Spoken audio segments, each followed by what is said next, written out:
this has to be the most boring offseason I can remember. Yeah. What are you going to do, bro? You know what I mean? They didn't try. There was no there was no urgency in the offseason. I'm glad you brought that up because I didn't even think about this, but it just came to mind. We got to shit or get off the pot,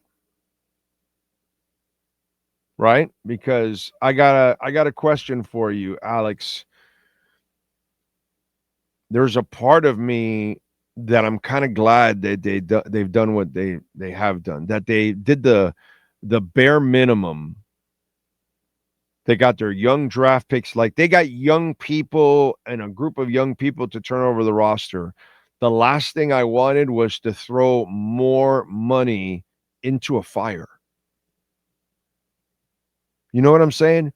And I think, Alex, that I don't look forward to this season, but I kind of have a little umph for this season. Okay? And I'll explain it this way. I'm tired of this dude.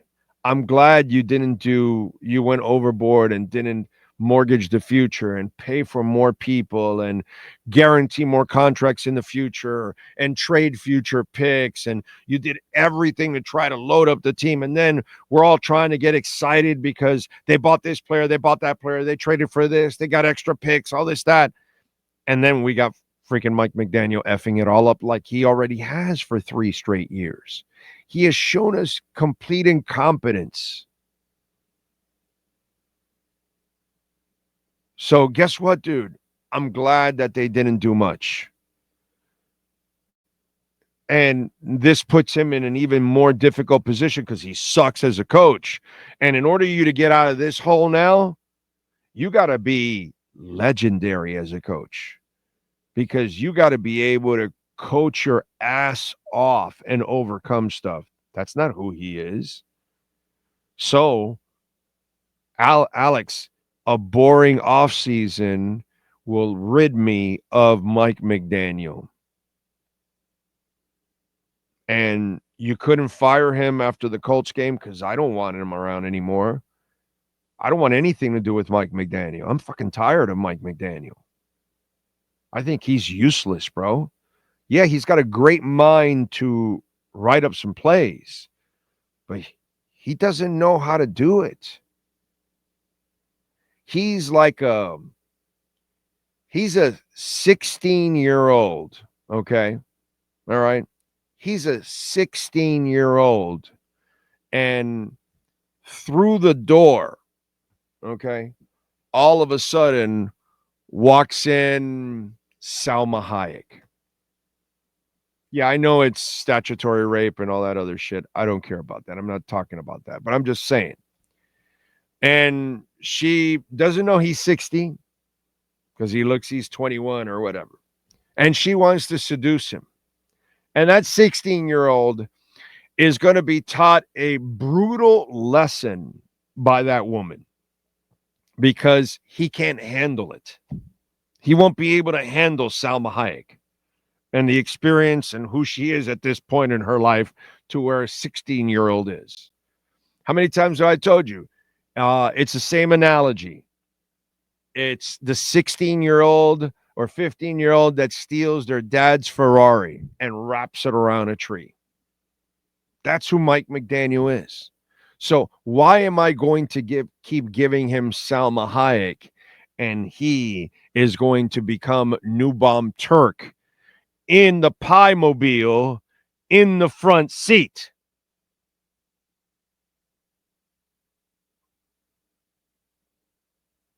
If you got that one.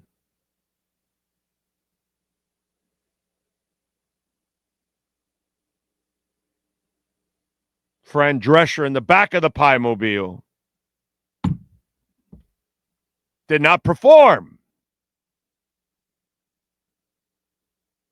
So I'm tired of it. I'm tired of it. And I'm glad that they didn't do much and that you're going to need a superb coach to make anything, to make chicken salad out of chicken, because that's what this is. Let's make no, let's not try to hide. I get it, dude. Writers got to write and write up hope for you guys because, remember like that fan, that guy that, was complaining that I had Furones on, and he tweeted Furones, "Oh, I can't believe you guys were trashing the season before it starts. What a disservice to us fans, because you all want to be lied to." It's like that other guy. Oh, why do you challenge the writers when they come on? Do you know more than they do? Well, sometimes I might. Yeah. You want me to lie to you? Why? Because other people act humble and all that. You think deep down inside they're really that humble? Then they're just being nice to you. I'd rather just be honest, just brutally honest, and that's it. Leave it there where it's supposed to be. So let's be honest, bro. I'm glad they went in this direction. I'm glad that they took the draft picks for the spots that they need. I'm glad they went in free agency for the one position you desperately needed to fill. Is that a guard? I'm super glad about that. I'm super glad that they didn't overextend themselves and commit to more veterans, because that has not worked out, because you don't have a coach that can handle veterans. Have you noticed that? So we got to move on from this guy. We're going nowhere with Mike McDaniel. I'm glad that it went this way. I'm glad, Alan Brown, this was a boring ass offseason, because a boring ass offseason might allow me to flush Mike McDaniel down the toilet. And let's get Weaver in there. And now let's turn the page, and maybe I can feel better about the future. But I can't feel better about anything when Mike McDaniel is running the team. He's terrible, dude. And he's ruined all the talent that has come through there. And he should have won a bunch more games. And last year, just alone last year, he should have won 3 to 5 more games.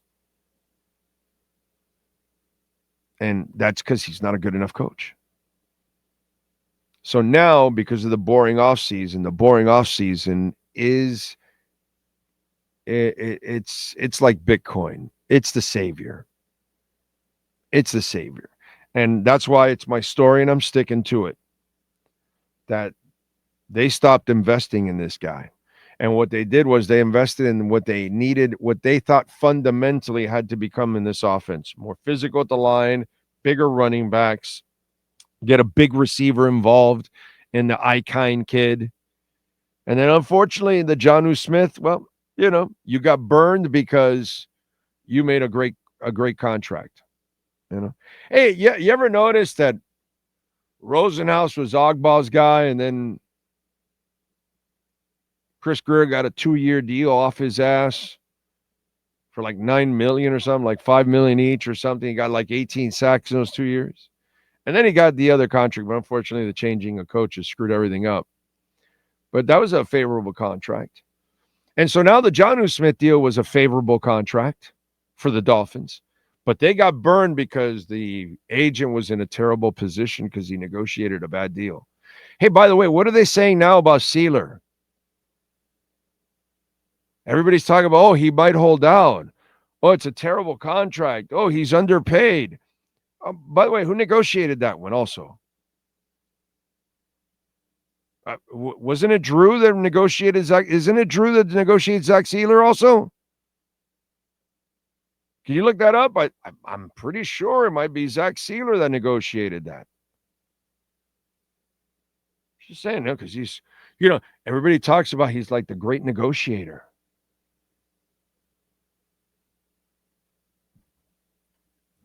Yeah, his agent is Drew Rosenhaus.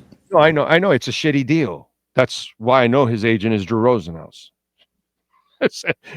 I'm just trying. I'm actually putting math together. I'm pretty good in simple math, by the way. Letters, X, Y's, and all that shit. I don't want anything to do that. But when it comes to addition and subtraction and fractions and percentages and all that, I can figure shit out, bro. I can figure shit out. I can figure out what's going on with our economy and all that. And I can figure out the economy of football too.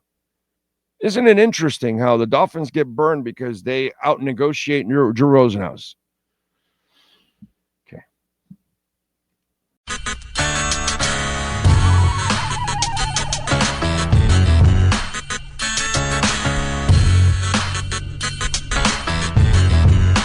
This is the Big O Show. This is the Big O Show.